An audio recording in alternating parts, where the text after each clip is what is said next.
Welcome to the Vergecast, the flagship podcast of Chain of Thought Reasoning.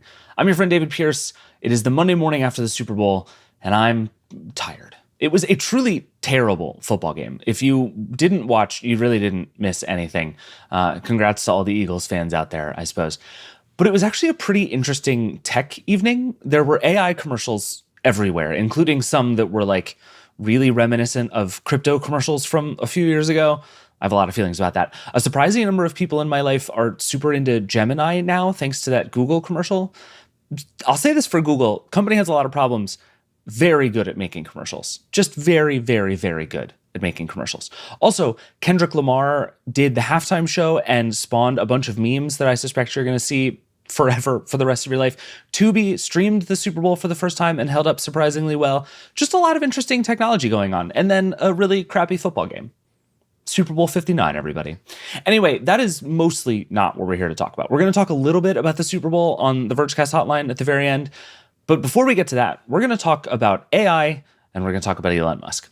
We're going to talk about all of what's going on with ChatGPT and the operator feature and the deep research feature and the tasks feature. And there's just something happening in the most expensive version of ChatGPT that I find really fascinating. So we're going to dig into that. Then we're going to talk about what is happening with Elon Musk and the Department of Government Efficiency.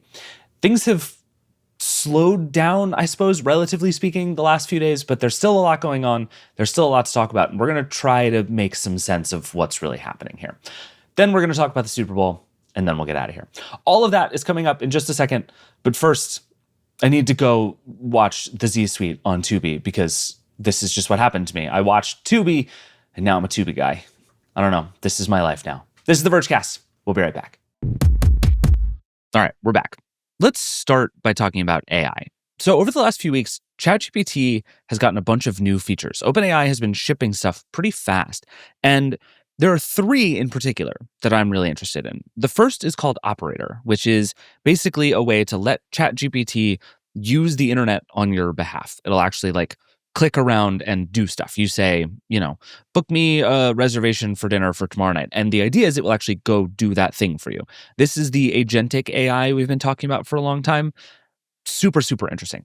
There's also this thing called deep research, which is one of OpenAI's most advanced models, really put to the task of doing longer term, thoughtful work. It takes time. It gives you a message that's come back later. I'll let you know when I'm finished. But the idea is it can go do much more thorough, much more accurate, much less hallucination-y research for you on almost anything. And I've been hearing from people over the last couple of weeks who are really, really excited about it. The third is ChatGPT Tasks, which is just a reminder system for ChatGPT. And no one is excited about this but me, but here we are. Kylie Robison has been testing all of this stuff with me in the $200 a month ChatGPT Pro subscription. We both have some thoughts. Let's dig into this. Kylie, hello. Hello. Welcome back. It's been a minute. I feel like every week you should be on the show, but then every week I'm like, we can't talk anymore about AI. Yeah. And so we're back. It's just time to do this. Yeah, listeners need a break. It's fair. And in part, you and I have spent $200 each on the ChatGPT Pro account. And so we are here for work so that we can expense this. Yes, exactly. This is very important. Yes. So we've talked a bunch about, I would say, the not great products coming out of OpenAI over the last couple of years. They've shipped a bunch of really interesting technology and a bunch of not very good things to do with said interesting technology. But it feels like just in the last, 2 weeks, there's been this really interesting run of actually shipping cool, impressive product. Where did this come from? What is happening here? Well, competition and scared, and we need to double our valuation in 4 months. Did you see that? They want to be valued at $300 billion. So, oh yeah, this is all the SoftBank money, right? Yes, exactly. $300 billion, doubling their valuation in 4 months since they last raised money. So yeah, that's where it's coming from. VCs, Masa's over there what, is it going to get my groceries for me or what? And it won't, spoiler alert, but we'll come back to that. The thing I keep thinking about is what Sam Altman, the CEO, said right after DeepSeek came out. And we've talked a bunch about DeepSeek on the show, but he seemed caught off guard by DeepSeek in a way I found really fascinating. In the same way that like everybody else working on AI was caught off guard by ChatGPT 2 years, like there was some sort of like rhyming thing that happened there that I thought was really interesting. But then he was basically like, we're going to move up a bunch of launches. We have much better stuff. We're going to show it to you much faster. And my immediate reaction was like, well, that's obviously a lie. Like there's no way that's, but maybe that was real. And maybe this is just the company that thought it had a big lead suddenly with a fire lit under it, and it's going to start to move much faster. Like, is that really what's happening here?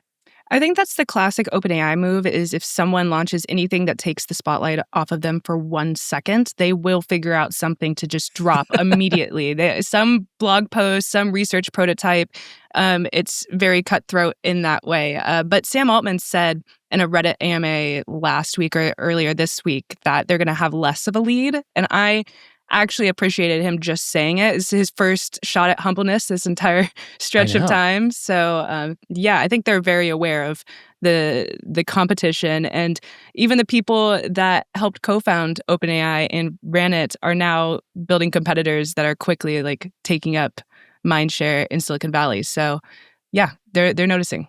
Okay. Yeah, it's really interesting. And so there are 3 products that I want to talk about. 2 I think you also want to talk about, and 1 that I will barely make you talk about because it's ChatGPT tasks, and I am America's only person who is interested in ChatGPT tasks. Right. But let's start with deep research. The first thing I want to know, we've both used it, and I want to talk about what your experience has been, but you're out talking to people all the time, and I would say my loose impression of the reaction to deep research has been like really, really positive. People are really impressed with what this new thing is able to do. What are you hearing from people who are using and trying this kind of stuff right now?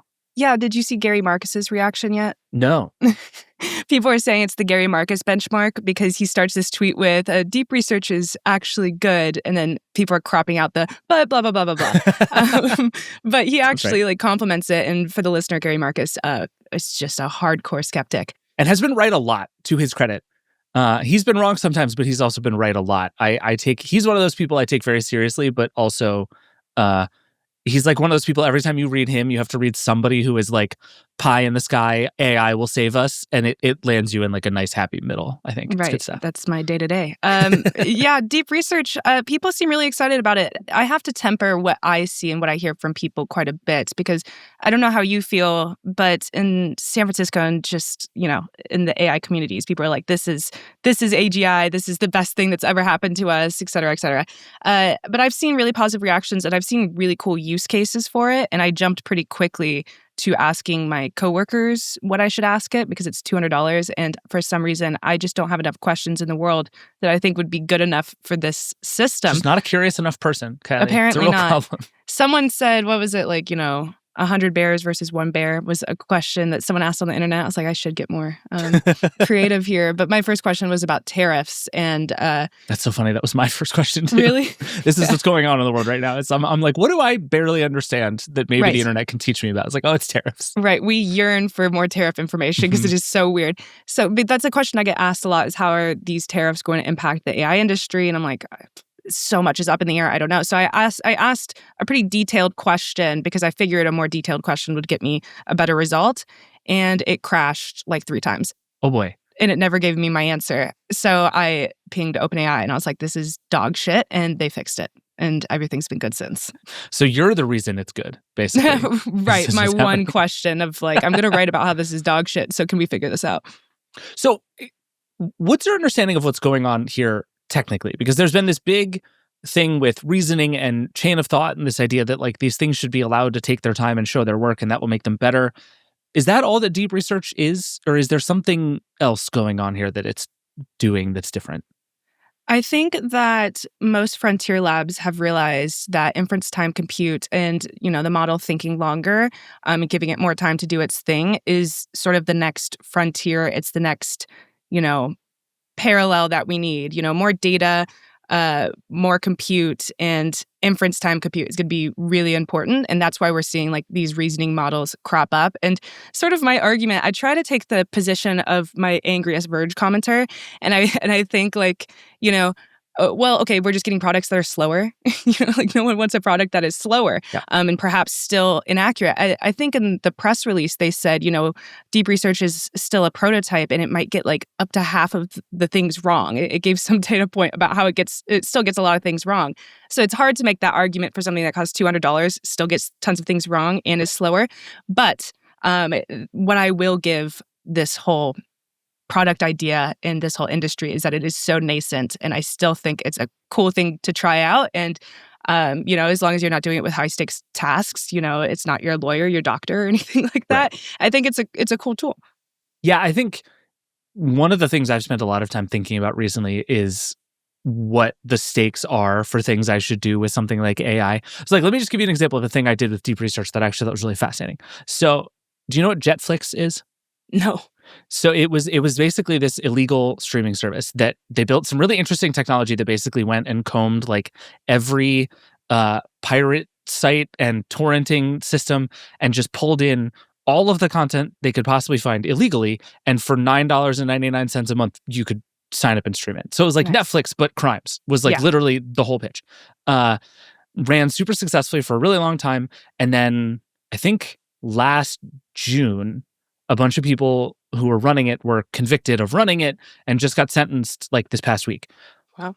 I find this all fascinating. I just told you literally every single fact I know about Jetflix. And I was like, I feel like there's a story here. There's something I want to do. And so I just went to deep research and I was basically like, where do I even start? Like, tell me in relatively short order sort of the story of Jetflix. Did they have any interesting technology? Who were the people? What are the legal fights going on? It did a shockingly good job. Nice.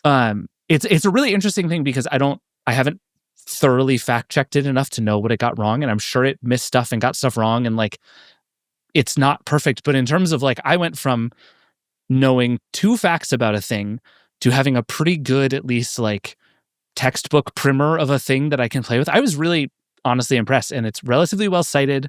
There are a ton of links, and like I came to the end of that and I was like, oh, this is actually useful. Like I'm a person who likes to like read Wikipedia pages. And I don't know, are Wikipedia pages famously always correct? No. And we like kind of understand how that's supposed to work. And I got to this point where I was like, is deep research just something I should think about the way that I think about Wikipedia, which is like a useful starting point to understand something. But again, like don't cite it in your paper or your teacher will fail you. You know what I mean? You totally waded into some fun AI drama that's happening post deep research. Is that a researcher at OpenAI tweeted, I feel bad, but he tweeted, basically Wikipedia is dead and good riddance because we have deep research. And then people are like, fuck you. Like he got so much blowback. He ended up deleting the tweet, but it was, that's some drama happening right now. Is this the end of Wikipedia? But people were like, you guys train on Wikipedia. This is an awful thing. I was going to say, without Wikipedia, this doesn't work. Yeah. So I think there's that part of the whole thing. Exactly. That's really interesting. Yes. But yeah, I sort of felt twinges of that. Like I wouldn't have tweeted that because I've tweeted dumb things before and I know what happens, but I felt it a little bit. It was very interesting. Totally. What else have you been doing with deep research? What have you figured out to throw at it? The tariffs question was interesting. And here's an error. I'm wondering if you noticed this or if you looked at your query close enough to notice this. But, all of my colleagues had myriad of questions, really, really variable. I think Sean asked me about the smallest phones. Jess asked me about like the best like horror movies, stuff like that. And I gave everyone their and then my editor, Addie, who wrote about this, asked about Section 230. Is that she wrote a great piece about it, by the way. We'll put it in the show notes, but she then called a scholar to go through what she got back, and it was very good. So dope. Yeah. So that was cool to give everyone their queries, but all of them tended to have, and Jake asked about Apple earnings. And we both agreed, as I was watching it pull 10Ks, I was like, oh, thank God, I never have to do that again, So like that's actually useful. But all of these queries had the same issue, which is they missed a whole year. They missed 2024. They stop at 2023. Oh, interesting. And it's funny because in that same Reddit AMA, Sam Altman was asked about, the knowledge cutoff. And he's like, oh, I don't think about the knowledge cutoff at all anymore because we have web search. But clearly, like there's some sort of training bug there that misses a whole year. So that's really annoying because when I'm asking for deep research on something, I want the most up-to-date information. So hopefully they figure that out. Yeah, it turns out like a lot of stuff happened between 2023 and today. Believe it or not. Yeah, some things went down. exactly. So I kept running That's into that error. But another thing, not to totally shit on it, but like during my tariff query, I thought this is kind of annoying to read. Like I just don't know how you would change the interface for such a thing. But it was a block of text where I was already snoring by the end. But I guess that's what I get for asking about tariffs.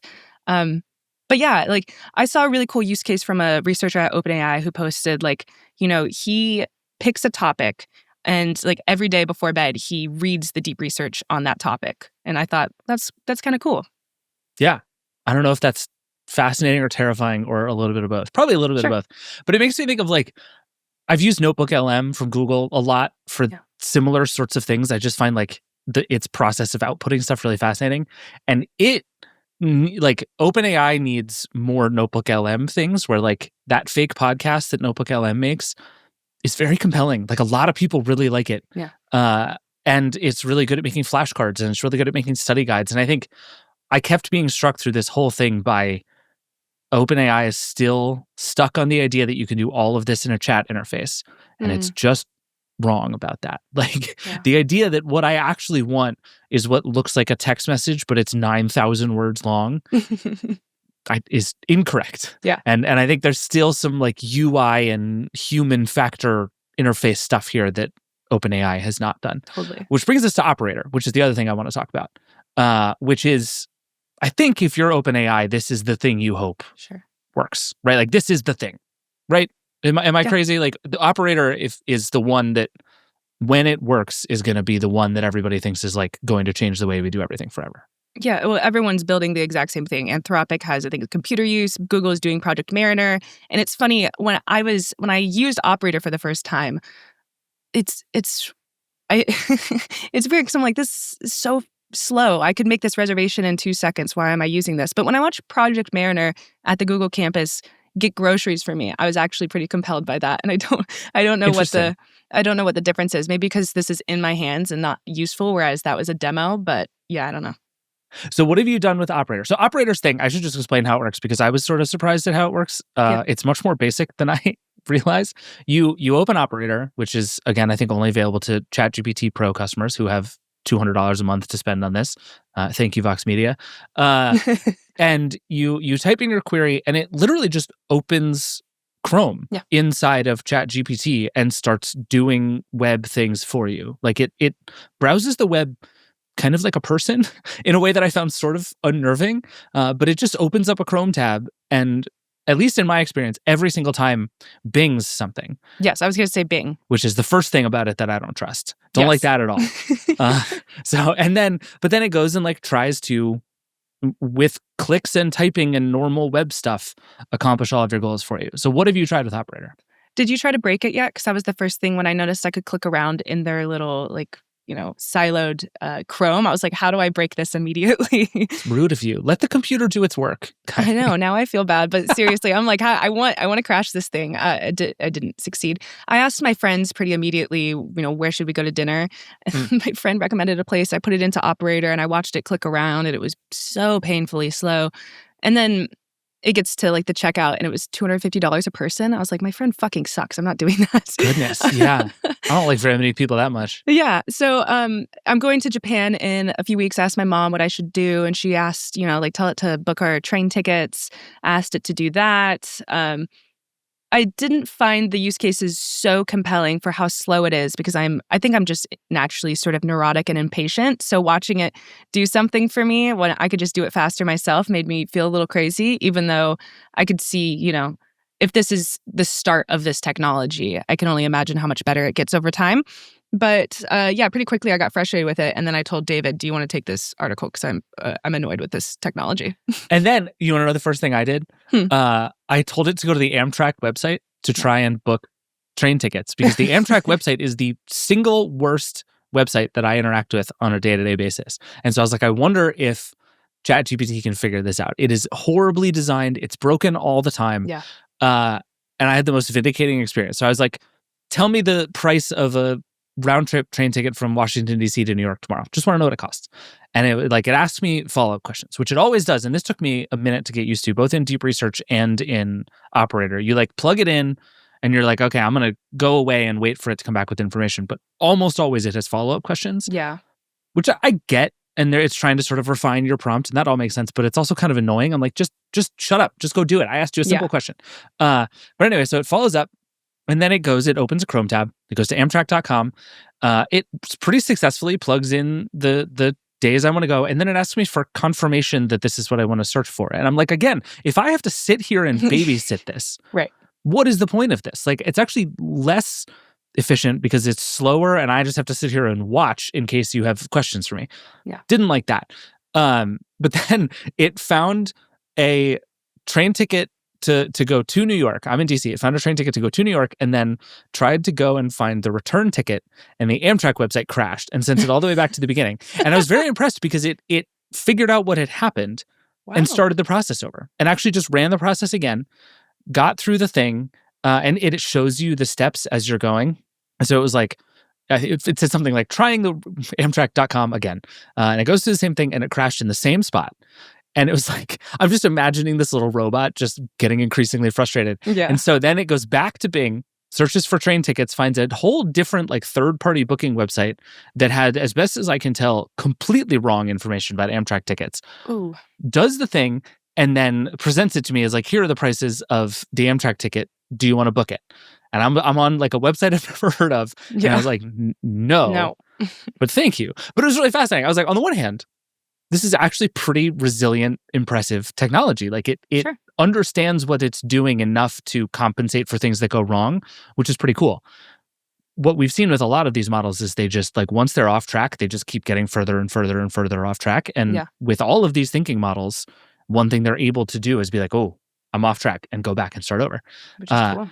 But then I got to the end and I was like, we accomplished nothing. Yeah. This took 10 minutes and I had to sit here and babysit it, and we accomplished nothing. The one good experience I had, again, thinking about like stakes, right? I was like, what? I've been rewatching Schitt's Creek for the 9,000th time because it's the greatest show in the history of television.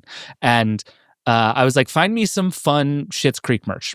So I went, had it go, it went to Bing, and then I think landed on Etsy. And then, as far as I can tell, just like combed the page for things with a high number of 5-star reviews. Oh. And just opened 3 tabs with pretty cool, highly reviewed Schitt's Creek merch. I was like, that's a victory, right? Like you just did a thing that I would have done roughly the same way. Yeah. But I didn't have to do it. Love it. I'll take it. And then I was like, okay, do you want the mug or the keychain or the greeting cards? And I was like, I'll take the greeting cards. And I was like, okay, you can get 1 for this price or 2 for this price. I was like, okay, I'll take 2. And it says, great, it's all in your cart. Here's the link. Sends me the link. I click on it. Guess what happens? They're not there? My cart's empty because it wasn't in my cart. It was in this virtual computer's Chrome cart. And this is the thing. There's this like, at every time I've used Operator, there's this fundamental disconnect where it actually can't do the job because it's not on my computer. And I don't know if I want it to be or not. That's a separate question. But like, it actually doesn't have access to all of the stuff that I need, which is like my shipping address and my credit card number and all of this stuff. And like, it can't even send me a cart because it's on a virtual computer somewhere and not on my computer. Well, you could sign in. I feel like that would have changed the outcome if you had signed into Etsy or wherever it was. Yes, if I had gone to Etsy on the virtual computer and signed in, but that's not what it had me do. It just sent me a link in the ChatGPT message. It was just like, here's your cart. And I clicked it and it said, your cart is empty. Perfect. It's just like, it's doing something cool, but there is so much left to do before this stuff actually works on your behalf. And I was like, I can see it, but we're not there yet. Totally. And I'm not even sure we're all that close. And why do you think that OpenAI released this on that $200 tier and Project Mariner is not getting released in the same way? Because they're essentially the exact same thing. I don't understand why Google's holding theirs back. Okay, I have a theory about this. It's based on nothing, but I also think I'm right. And I'm curious what you think. So I think if you're OpenAI, you have a bunch of people who pay $200 a month for this thing. That is by definition going to be a group of people who really believe in AI, right? Like it is so perfectly self-selected for people who want to use the bleeding edge stuff. There's kind of no risk for OpenAI, right? Like these are people predisposed to thinking it's cool and who want to try it and test it and poke at the edges of it, but aren't. Obviously, this is not a mainstream thing. It's $200 a month. Yeah. Google, on the other hand, I think is increasingly only interested in mainstream things. Like Google seems totally uninterested in rolling out AI experiments because every time it does, it backfires Yeah, and right. it's a mess and it tells you to put glue on your pizza. And so I think what Google has learned is like, there's only value in this stuff if we can put it in front of 1 billion people. And Yeah. we have to get that more right than we have. Whereas OpenAI is like sick. We have this group of people who just loves AI to pieces, and we can just throw every experiment we have at them, which I think in a certain way was kind of genius of OpenAI to like create this tier of people. They seem to be losing money on hand over fist, but Sure. it's a good idea to like put that group of people in a bucket together and be like, we're just all going to experiment together over here. That's my theory. Totally. I agree. I think, also I felt Google doesn't have to worry about this because they have buckets of money. But, it feels deeply abusive to the GPUs whenever I use deep research. I'm like, Yes. oh my God, I have burned so much trying to get this one query I don't really care about. And I don't really have a choice on refining it after it starts. And So yeah, I really do see the potential of both deep research and operator. Both are fundamentally like frustrating to use, and I don't have a ton of use cases that would make them a part of my everyday life. But I do use AI tools quite a bit. What I factor into what I want is I want it to be accurate and fast, and neither of these tools are there. No. At all.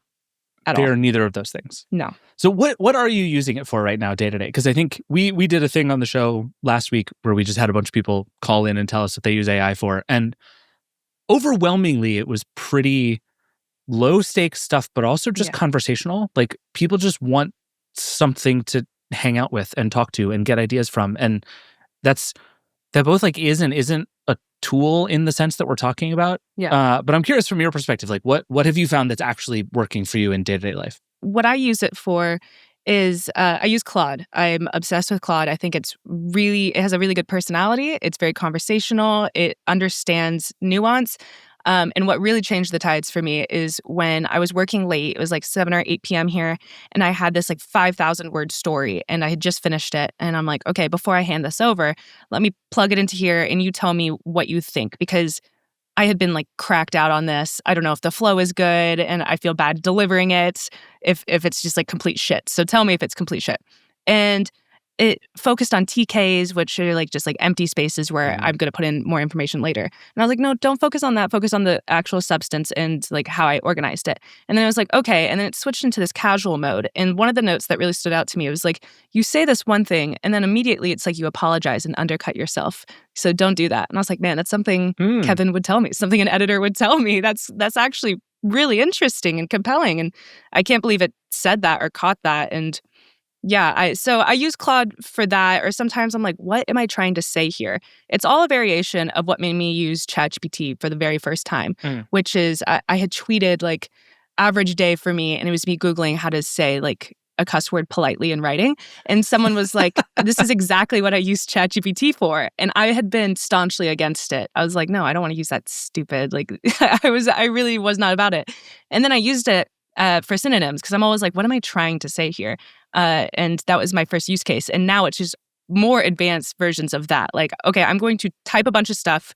Do you understand what I'm saying? Like, where could I like be more concise? And yeah, I think it's really helpful in those. But and I said this for our Vergecast like end of year stuff was, I use Search GPT quite a bit, a little less often now because it just isn't reliable. But I find it helpful for getting links, whereas Google has just failed me in that regard.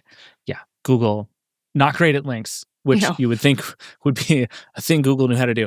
Right. Yeah, there's another thing we're going to have to do here at some point about how Google just incredibly fumbled the bag on all of this stuff, because what everybody is just looking for is like, what if Google was good? And it isn't.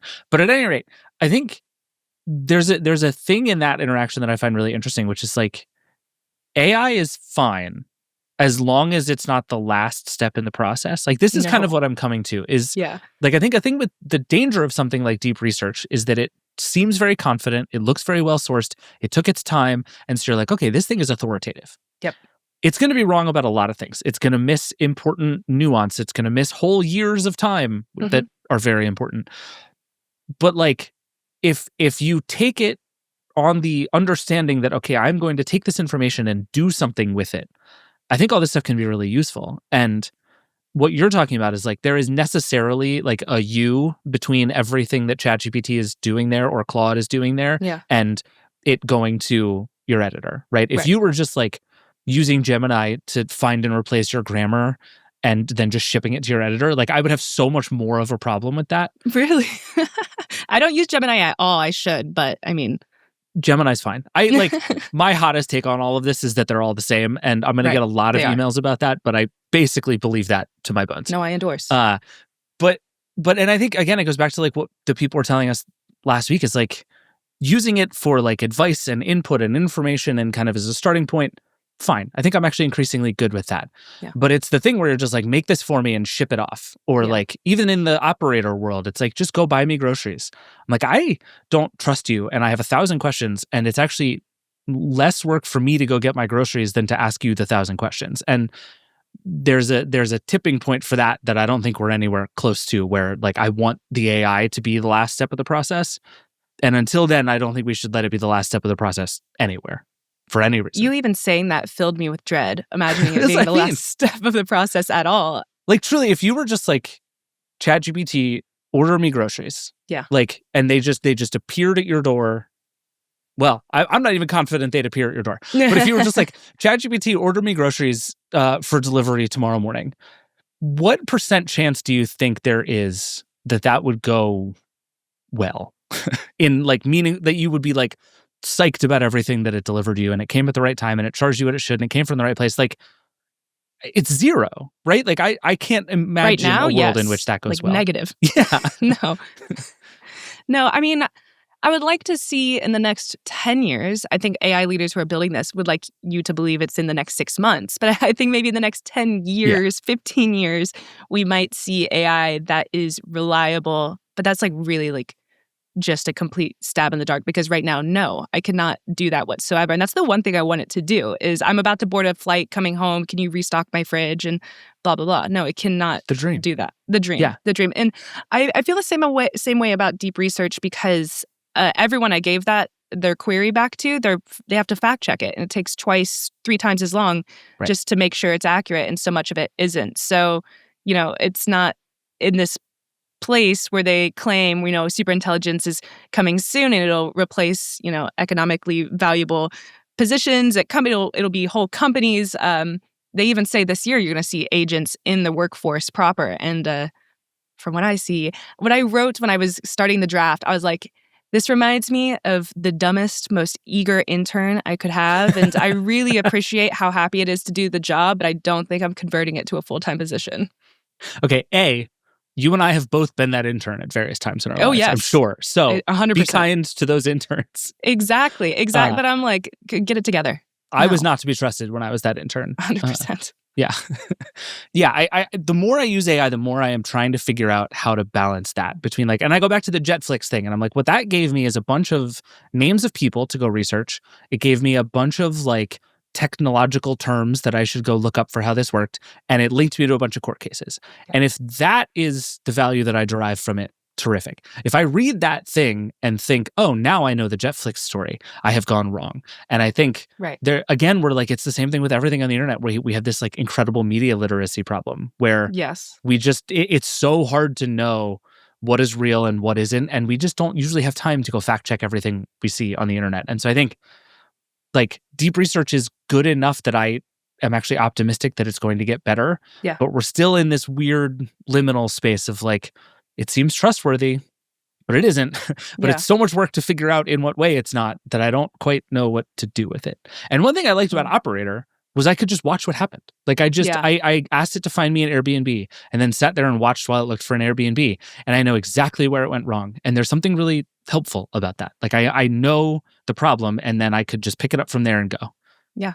I was looking for use cases for like how people were using it. And I watched this whole YouTube video of a guy using Operator to make changes to his website, which was really interesting. I don't know if you've seen this. No. And it was successfully executing, like, I need you to change like the thickness of these lines or something. And before it would execute, though, it recognized that this is like a high stakes task. So it had like this huge pop-up, like, are you sure you want to do something? Because he was like editing live on this website. And it was really compelling because it worked for him, but obviously it was really slow. So those are the use cases I could see I was just talking to somebody about like why I use Claude and versus ChatGPT being really good or supposedly very good at coding and mathematics. And someone was like, because that's what the people building it care about. Totally. They don't care about writing. They care about mathematics and coding. So that's why it's good in those domains. So I have faith that it will be useful for those kinds of people. But for right now, not so useful for me. Yeah, that's fair. We got to learn to code, Kylie. That's the answer. God. I didn't make you talk about tasks. Thank God. I would like you to appreciate that I didn't make you talk about tasks. Yes, thank you. But some other time we're going to talk about tasks. Merciful. Thank you. Kylie, thank you as always. All right, we got to take a break, and then we're going to come back and talk about Elon Musk. We'll be right back.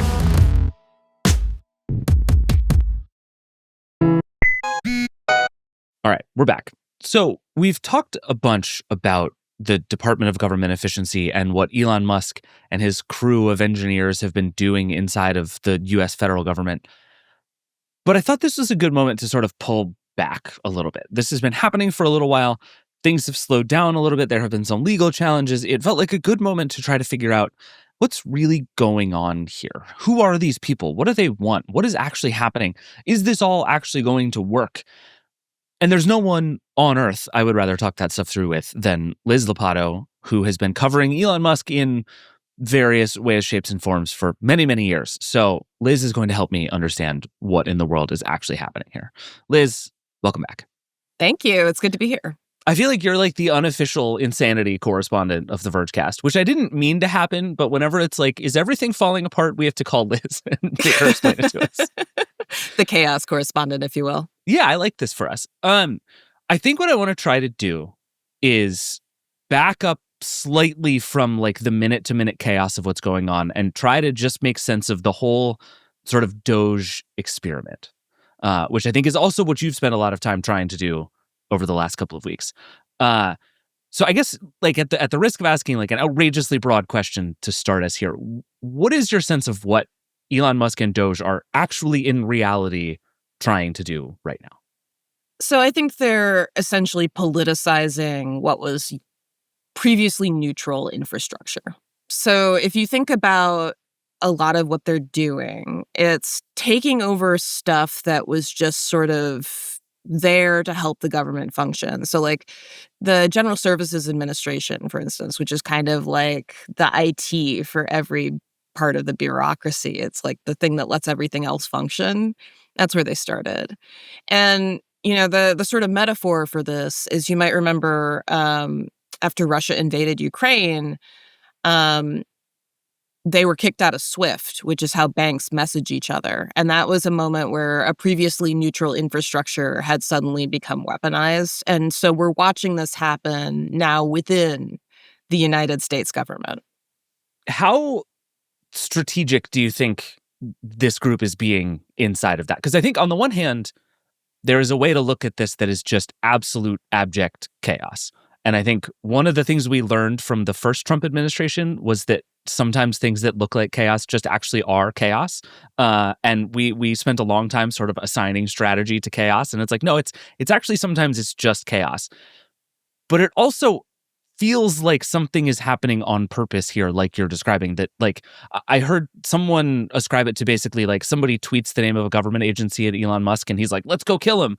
And I don't think that's right, but I also don't think that's wrong. So like how on purpose does all of this feel to you right now? Well, it feels varying degrees of on purpose. Okay. Let's say broadly, I think that there is a purpose here. And if you step back, you sort of see it, which is he's after the money. Mm-hmm. That's why he's like so incensed that a judge has ordered him away from the Treasury. Like that's where the power is the U.S. Treasury. That's where he wants to be. That's the thing he wants to control more than anything else. Mm-hmm. And if you think about his ambitions for X, that makes sense, right? Like he wants it to be the everything app, the payment app. And so, you know, when he went after the Consumer Finance Protection Bureau and tried to illegally close it, part of that is like in line with trying to make X a major payment app, right? Because that's a regulator that he doesn't have to deal with anymore. The other thing that I would keep in mind here is his AI interest. And what I think is going on is there is essentially an attempt to replace bureaucracy with AI. Mm. And I think that's not going to work out great for a wide variety of reasons. But if you've seen like the list of banned words that they're trying to remove from the government, one of them is privilege. Oh, interesting. Right. Because as soon as you start thinking about privilege, you think about things like IT, like who has privileged access. Or, for instance, like if you're in the NSA, you're thinking about things like privilege escalation, which is when an attacker like starts moving up the chain. Like there are ways that these words get used that have nothing to do with the so-called woke ideology that they are theoretically seeking to uproot. But because there's such a blunt tool being used, looking for these specific keywords, there's a bunch of stuff that potentially gets knocked over. So it's there seems to be sort of a mix of like total chaos, in part because of how they're choosing to do this. And what I think is a little bit strategic, which is like, how do you get power? You control the payments. Right.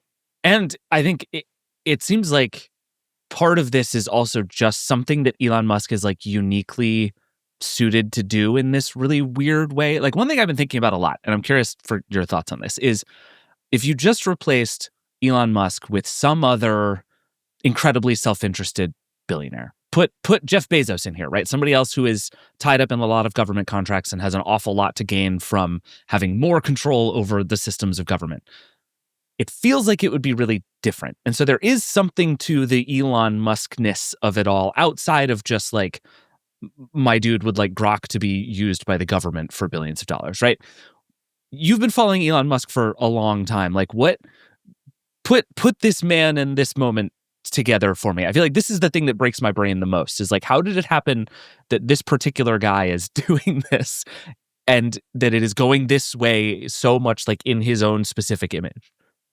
I mean, he bought the government, right? Like that's what happened. For not even that much money. Not even that much money. Like he financed, an incredible part of Trump's campaign. Right. And like, look at Donald Trump. That man does not enjoy being president. He doesn't want to do the hard shit. He wants to go to his rallies and have people cheer for him and give a press conference. He doesn't want to think. He's not good at thinking. He went to the Super Bowl. That's like, he was the first sitting president to go to the Super Bowl, which I thought was very odd. And then I was like, well, wait, if I'm Donald Trump and I got elected so that I don't go to jail, I'd go to the Super Bowl. Like, hell yeah, I'd go to all the things. I mean, he's taken over the Kennedy Centers for the arts. Yeah. Like, those are his priorities. He's entertainment, right? Sure. Like, that's all he cares about. So, like, that leaves a real power vacuum, which we've seen other people exploit. And we saw other people exploit in the first Trump administration, and arguably Stephen Miller is still exploiting. But that's what Musk is doing. He is arguably the actual power center rather than the person who got elected president. And one of the things to keep in mind about Elon Musk is that he is like chaos at every company he's at. He is total chaos. And at the companies that he's been at for a long time, like SpaceX, which he founded, and Tesla, which he took over, there's padding around him to keep him from doing damage. They essentially keep him like pinned off. There are like people whose job description includes managing his chaos. That's right. right. Yeah. Yeah. Like they absorb whatever nonsense he's up to. Right. And we saw what happened at Twitter when that doesn't exist, which is, he just starts ripping out wires. He does a bunch of stuff like moving servers randomly, like over Christmas break. Oh, right. Remember? Or like, you remember when retweets broke for some reason? Or like, there's no plan. He's just like, well, let's do something and see what happens. And that is the plan. And so, when people talk about comparing what's going on in the government to what happened at Twitter, that's right. I mean, like, I have seen reporting of government employees reading books about what happened at Twitter so they know what to expect. Oh, wow. Okay. And like, they're not wrong. Like, he's going to barge in as loudly as possible and he's going to just see what happens. And like, if you think about somebody like Jeff Bezos, this is a man who is strategic and who is thoughtful and who you can say no to. Like, you can be in a meeting with him and say no to him. Jeff Bezos has not surrounded himself with yes men to the extent that Elon Musk has.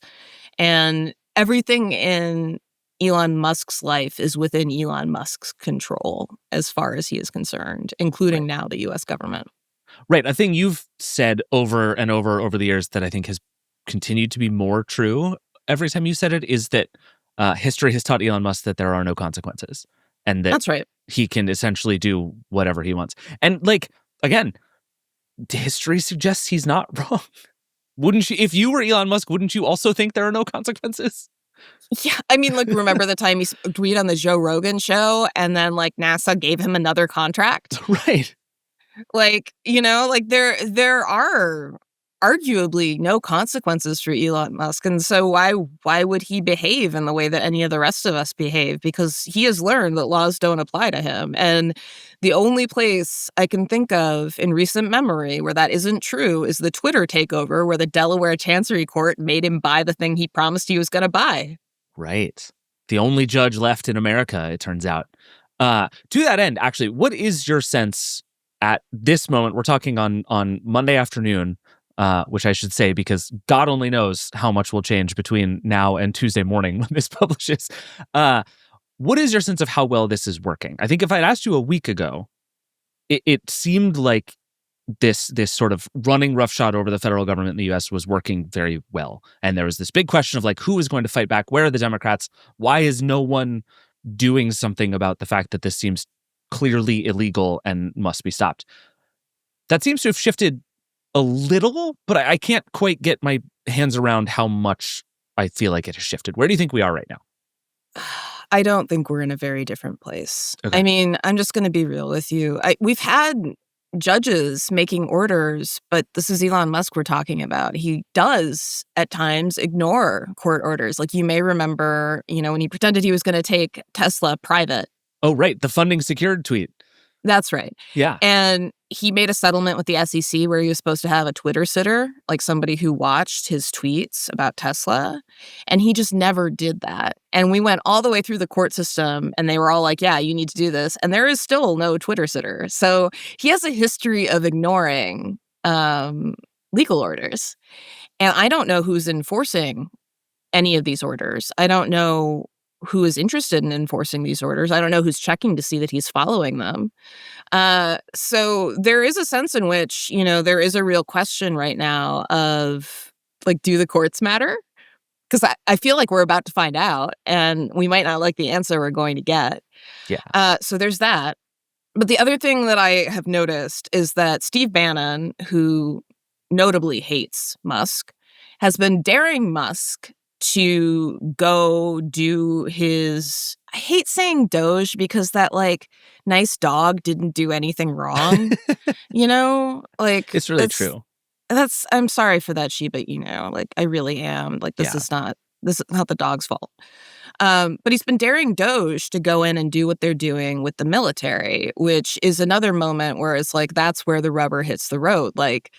We have some pretty severe national security risks already with the Treasury stuff, but I suspect when you go into the place where everybody's armed and you try to do stuff that's a national security risk, that runs a little differently.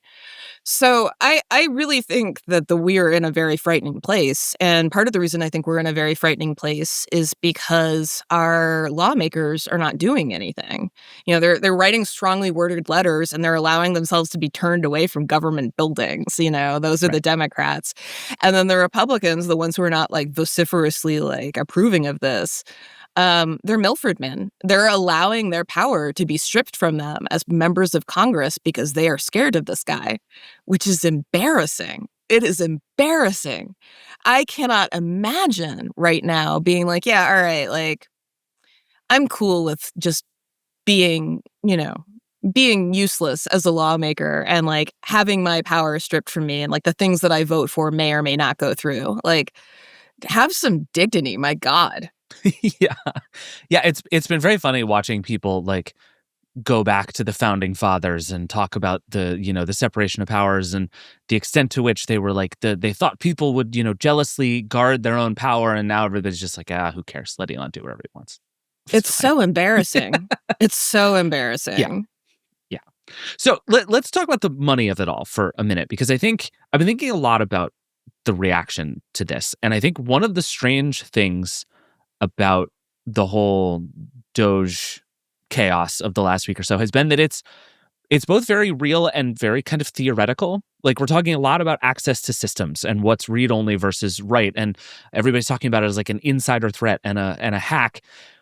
These are the kinds of things that you say to like people in the world and no one ever knows what to make of it, right? And there's this sense of like, okay, they have access to some data. This is like the data privacy argument that we have, right? Like, I think it's very hard for people to understand the risks of someone unauthorized having access to things like treasury payment systems.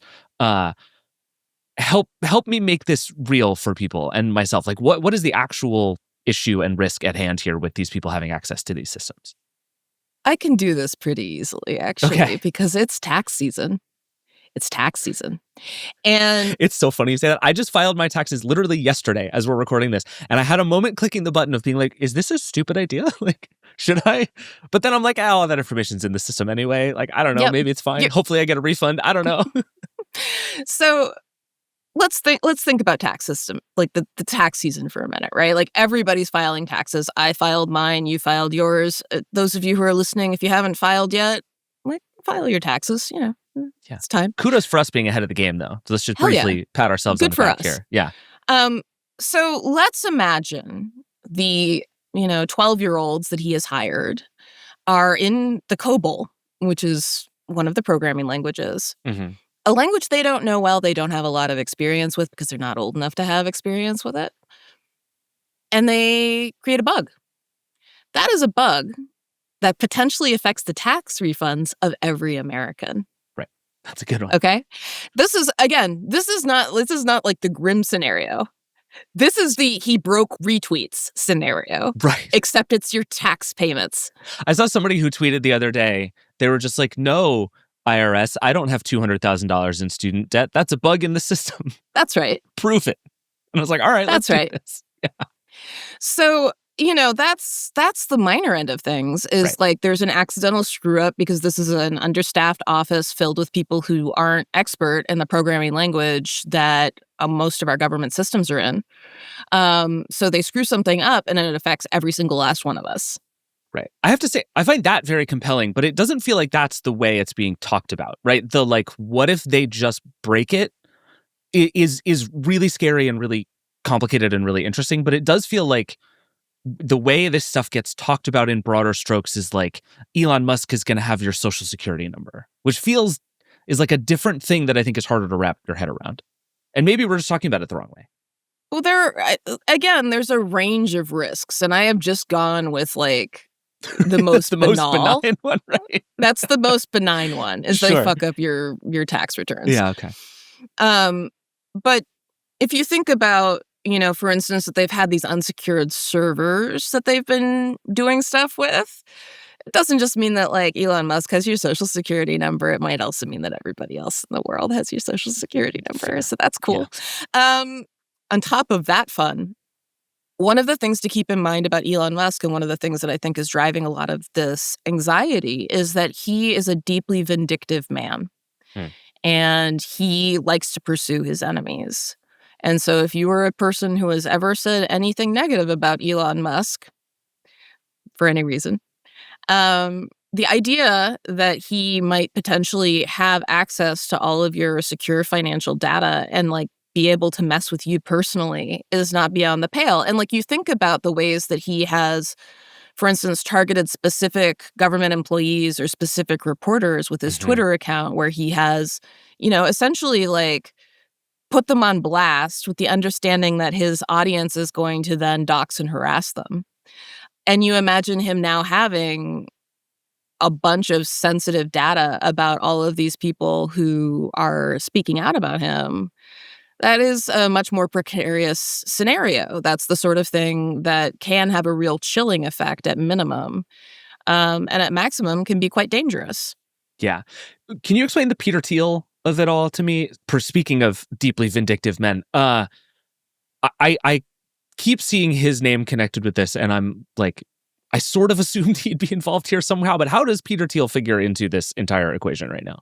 Oh, that's sort of a question mark to me, but he is Okay. associated, I think. I mean, he and Elon obviously have a history. They're sort of frenemies. And some of Elon's hires have Thiel ties. J.D. Vance, who has been busily kissing ass, has Thiel ties. So there is this kind of network that Thiel is associated with that Musk is obviously drawing from.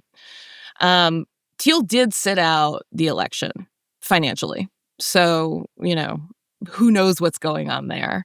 And unlike Musk, Thiel doesn't generally barge around loudly. However, like a number of companies that are associated with Peter Thiel, for instance, Palantir, stand to benefit from this sort of new order, right? Where there's a more AI-focused government and where defense contracting suddenly has to run through a number of Thiel allies.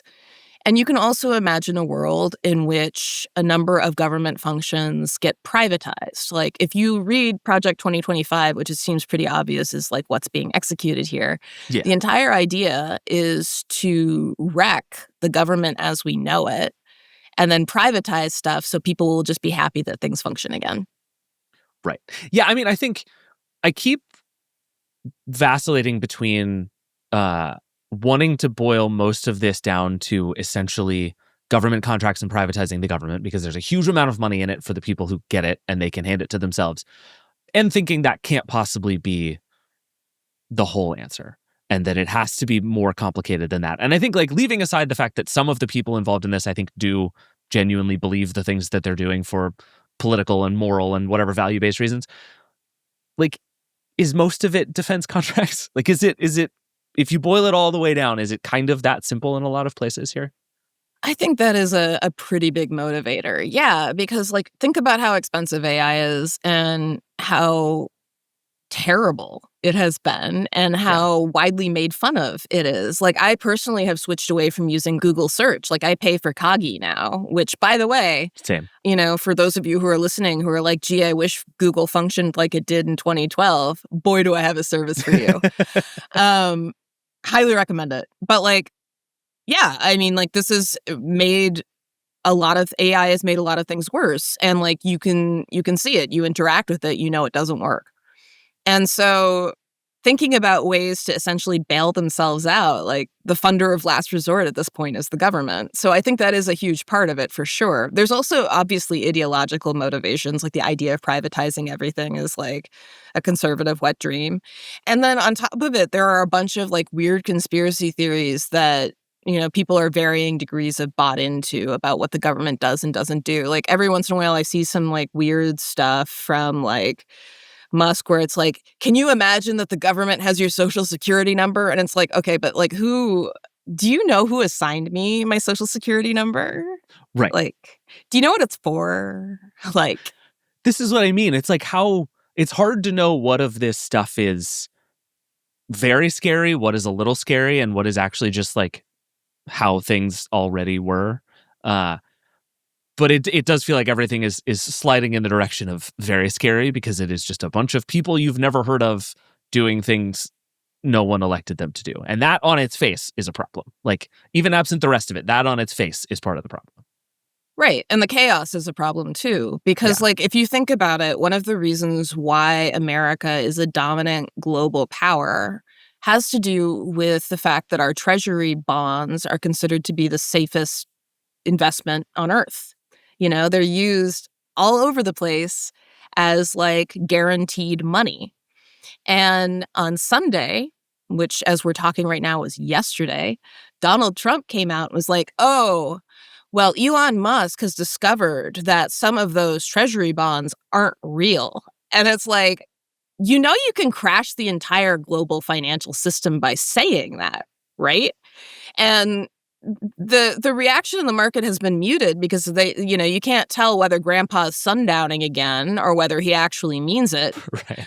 But these are two men who have a history of not paying their debts, so that's very exciting. it's the uncertainty in particular that I think is a problem beyond everything else, because one of the reasons why, for instance, people incorporate in Delaware is because there is a certain amount of certainty about how things turn out. You know how this is going to go. There's like a history, and like people generally follow the history, and like there is an amount of de-risking that goes on because of that. So separately from whatever, sort of other terrifying things may be happening, inserting this kind of uncertainty into a previously like almost taken for granted baseline of certainty is in and of itself really destroying something important. Totally. And so just to end on a true bummer of a note, I have been sort of assuming that this would eventually in some way kind of, I don't know, if not peter out, then at least like slow down, that the legal fights would slow things down. You kind of make the case it's the opposite, that if anything, we're due for this to accelerate. Yep. Can you just tell me why? And then I'm going to go feel sad about myself while we take a break. Well, here's the thing. I think this is an all or nothing gamble for Musk. At this point, he's broken so many laws that he is looking at a number of serious legal fights, if not actual jail time, if he is stopped. So this is very much a big gamble. And if he wins, he's the king of the United States. And if he loses, his life becomes incredibly, incredibly, incredibly painful, much more so than any kind of pain he's ever experienced before. So I don't think he's going to slow down because he can't slow down, because if he slows down, then he increases the likelihood that he is in fact stopped. And that is one of the reasons I think we are in a really scary moment, is because this is such an existential gamble for him personally, that he's going to do whatever it takes to remain in charge. Fair enough. All right. Well, I desperately hope you're wrong, but I fear that you're right. We're going to have to do this again. This is, as you said, not going away. But until then, thank you as always, Liz. Yeah, my pleasure. All right, we got to take one more break, and then we are going to come back and do a question from the Vergecast Hotline. We'll be right back.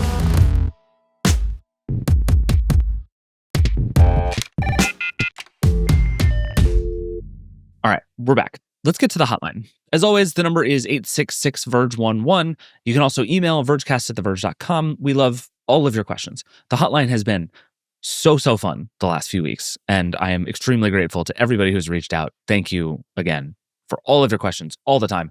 We try to do at least one on the show every week, but frankly, we're getting so many good ones that we're going to have to figure out how to start doing more. This week, we have a question about the Super Bowl. Here it is.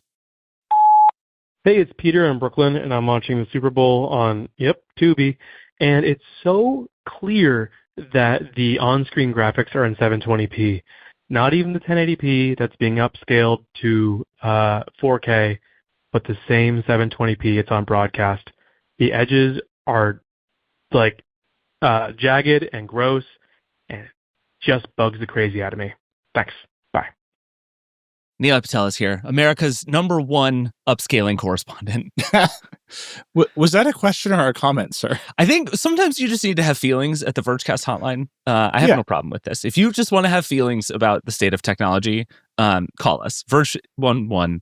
We'd love to hear from you. So you posted something on Blue Sky during the Super Bowl in which you were annoyed at the on-screen graphics, which is why I brought you here, because I just want to hear how you feel as a man with a lot of thoughts about upscaling and fake Dolby Atmos. How'd the Super Bowl go? Well, the right team won. I didn't say who it was in the last episode, but the right team won. Yeah, that's fair. So that was good. I don't think those graphics are in 720p, because just the way that Fox's pipeline works, they produce the show in 1080p HDR, and then they go down to 720p for broadcast, and they went up to 4K for Tubi. And so from what I understand, the whole production was in 1080p from tip to tail. The graphics did look bad, though. They did. I don't think that's like a technical system problem. I think that's a design problem. Like there were drop shadows. It was very 90s. It was very 90s, but I do think I noticed it looking fuzzy also. Like the KC for Kansas City was like, it looked like it had been like vector stretched and didn't look right. So I think they used a custom typeface based on the Fox logo for those letters, which is weird. And then maybe this is only because I have a gigantic TV, because I thought it was blurry too, but it turns out they were using a border around the letters Oh. that was a slightly different color that made it look fuzzy. So I think at a small size, you were seeing this like weird gradient fuzz because there was a slightly different color border around the letters. Interesting. So it's a border. So on Kansas City, it was white letters with a very thin yellow border. Oh, I see. And on what you mean. Philadelphia, it's white letters with a very thin light green border. So, and that's not high contrast enough against the colors of the blocks. So they just look, it totally looks fuzzy. I completely agree. And then if you look above or any other stuff, the clock doesn't have the border, so it looks sharp. The score itself didn't have the border, so it looks sharp. It's just, Right. I think a lot of people saw that. And then bizarrely, the stats where they were like, Jalen Hurts, 4 for 5, 51 yards, they have a drop shed, which makes them pop even more. Yeah, it was terribly designed. Yeah. So I agree. This is just a mess of design. People who responded to my tweet saying that it looked like it was made in Print Shop Pro, the point they were making is this is better for phones, and people are watching this on phones now. I don't think people watch Super Bowl on phones. Sorry. No. And I think prioritizing that audience is weird.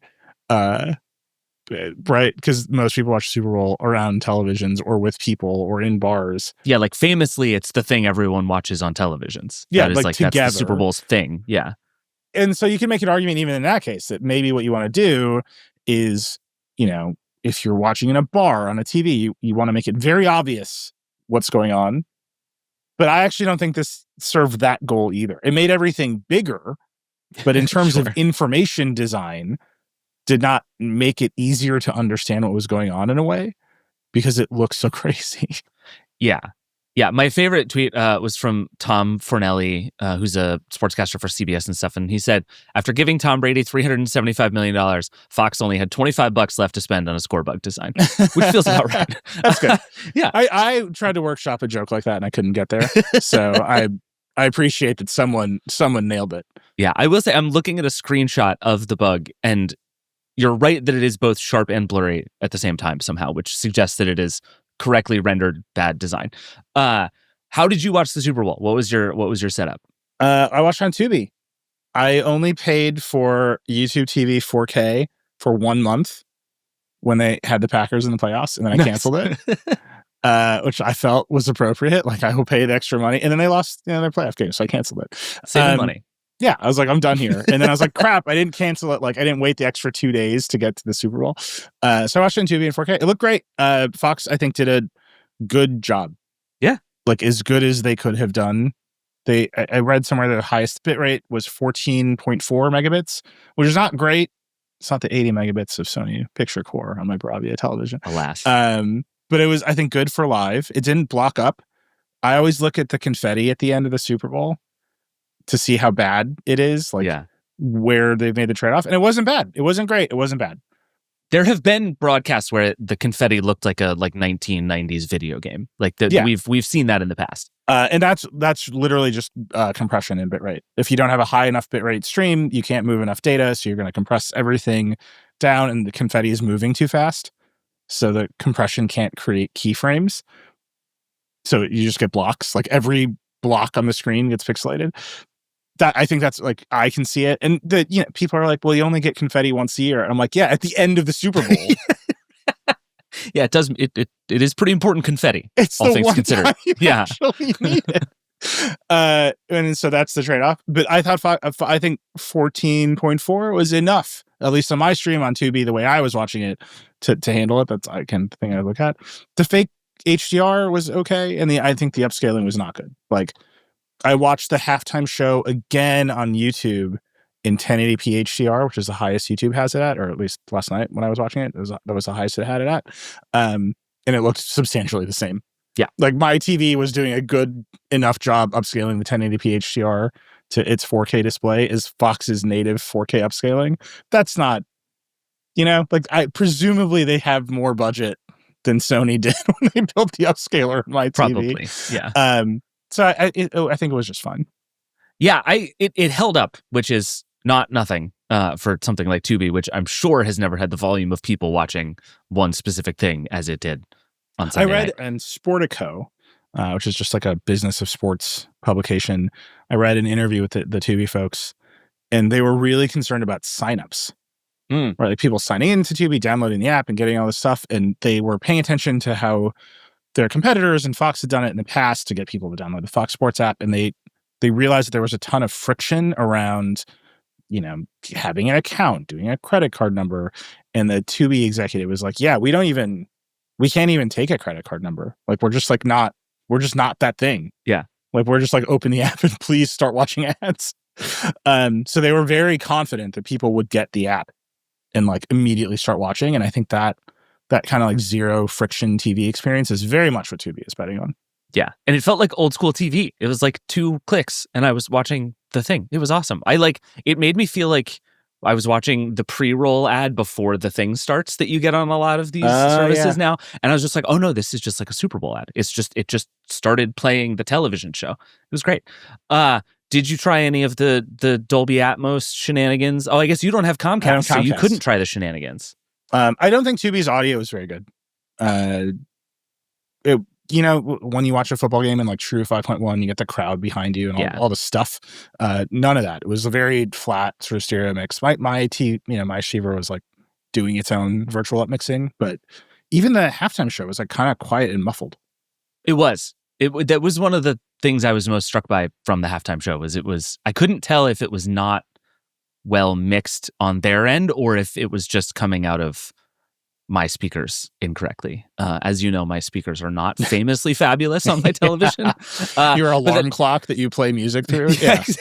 Exactly. But that seemed to be an experience a lot of people had, that the sound on the streaming side of things was not super impressive. Yeah, I think they prioritized we're delivering a 4K HDR, quote unquote 4K HDR to a lot of people for free, and people will be impressed by that because it's free and they can see it. And most people don't have the audio setups, right? Or they have an inexpensive soundbar, so I think they just didn't prioritize that. I would like to see them prioritize that next time. Yeah, agreed. I feel like this was a victory. Like, all things considered, we've had some truly messy football streaming experiences over the years. This felt like a good one. It was a good one. I think overall everyone has like learned a bunch of lessons. Yeah. But the part where it's still just not possible to watch a true 4K football game remains devastating in the United States of America. You know what I'm forever struck by is like the when they started using those Sony cameras in the end zone that get actual honest to God bokeh on the players. Yeah. And all of a sudden everybody was like, they're streaming this in 8K. It looks okay. And it's like, no, they just have apertures now. Yeah. They're just doing bokeh. It's like the first time they were doing it, they were using YouTuber cameras. They were using just A7s. Now I think they're using fancier cameras. But like the gap between what we're getting and things that will look substantially better is actually pretty small. And it's just little things like, what if the background was blurry? That all of a sudden makes everything feel better. So it's like there's actually so much room to make this stuff better without like fundamentally rewriting the architecture of the internet. There's that. There's also the reason they were able to bring the A7s to the broadcast. We wrote about this a bunch at the time. A bunch of other like business of sports websites wrote about it at the time, because what they needed to do to make that work was, one, they needed to try it in like a low cost way. Like these broadcast operations are big integrated third party operations. Like like Fox hires a production company to show up with trucks and just like do this. So there's not a lot of forward investment, right? Like it was pretty low cost to like throw an A7 out there on a gimbal. Yeah. In the scheme of things. But then they weren't prioritizing just delivering to broadcast. And so if you have a A7 and a wireless thing, like you might have to rethink your entire broadcast system for that. And then because you're sending out over the air, in some cases, like CBS still sends out 1080i. Like that's weird. Like they have to rethink all of that and make it work with all the graphics packages. And they had just gotten to the place where enough digital video had just like taken over the production that being like, screw it, send somebody out there with a wireless A7 and like, let's see what happens, like was possible. And then the A7s were good enough. And now that's all changed because people liked it so much they fully invested in it. But it's a really interesting sort of the distribution had to flip over so that enough of the gear they were using was already prepared for it, as opposed to being prepared to send out broadcast signals. Yeah. And that's a great Verge story. We could write that story all day. And at the time we kind of did because it was so much fun. But now all of that production pipeline is more geared towards internet delivery because that's where the industry is than television delivery. So they're able to do more YouTuber-y things, I guess you could call them. Interesting. Including completely cheaping out in the graphics. Yeah.